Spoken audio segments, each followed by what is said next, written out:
Comme un goût d'œuf, il y a comme un goût de cendre dans ma terre. Des espoirs calcinés, des rêves incinérés. Peut-être le climat qui brûle, peut-être l'appétit dévorant des plus puissants. Il y a comme un goût de peur chez les enfants. Les petites filles étouffent des cris derrière les maisons. Et les petits garçons sur le chemin de l'école sont dépouillés de leur courage naissant. Il y a comme un goût d'injustice dans l'économie. L'argent détourné se déverse de toutes parts dans les poches des uns, tandis que la sueur salée des autres s'évapore entre leurs mains vides. Il y a comme un goût de dictature au sein des démocraties, la même main invisible qui choisit chacun des candidats, et les machines qui savent les résultats des élections avant le décompte des bulletins.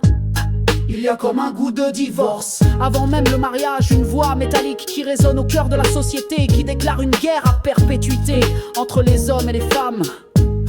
Il y a comme un goût d'ignorance dans l'opinion publique, quelque chose de desséché dans les informations mainstream, et quelque chose de prématuré dans les conclusions du tout venant.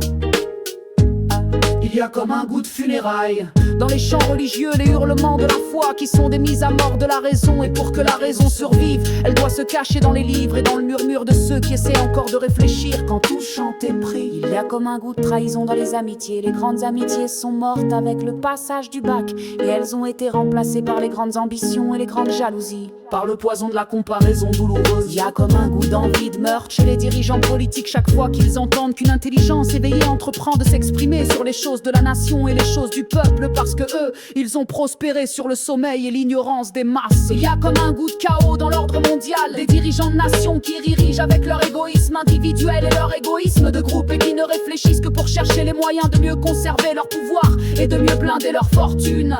Il y a comme un goût d'indifférence dans le ciel, des milliards de prières qui se brisent contre le mur du grand silence cosmique, et les croyants qui sont obligés de se répondre eux-mêmes en remplissant le ciel des projections de leurs propres pensées, de leurs propres chimères.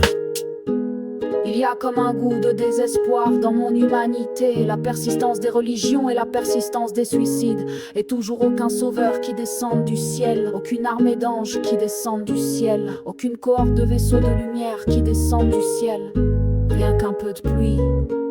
Il y a comme un goût de guerre civile qui s'approche peu à peu, la grande déflagration de la lutte lancinante des classes, pas si lancinante car la classe dominante est en guerre déclarée. Ce sont les classes pauvres et les classes moyennes qui ne voient rien derrière le voile de l'alcool et du rire bête. Il y a comme un goût de larmes chez les jeunes diplômés, derrière le courage nécessaire pour se frayer une place dans le monde du travail. Les larmes des sacrifices continués, des luttes sans fin. Il y a comme un goût de solitude chez les jeunes femmes, conditionnées comme des femmes fortes, mais réduites à des fragmentations psychologiques et à des raideurs psychologiques qui les rendent impropres à des relations saines.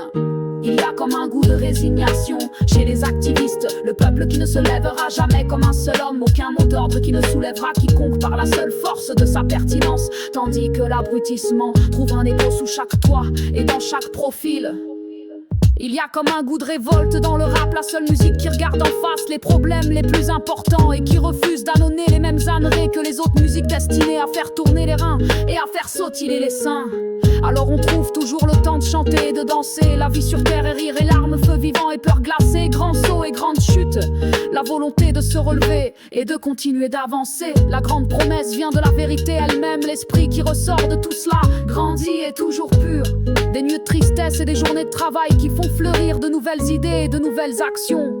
Des temps de bonheur qui se dilatent au fur et à mesure en gagnant du terrain sur les revendications de la souffrance.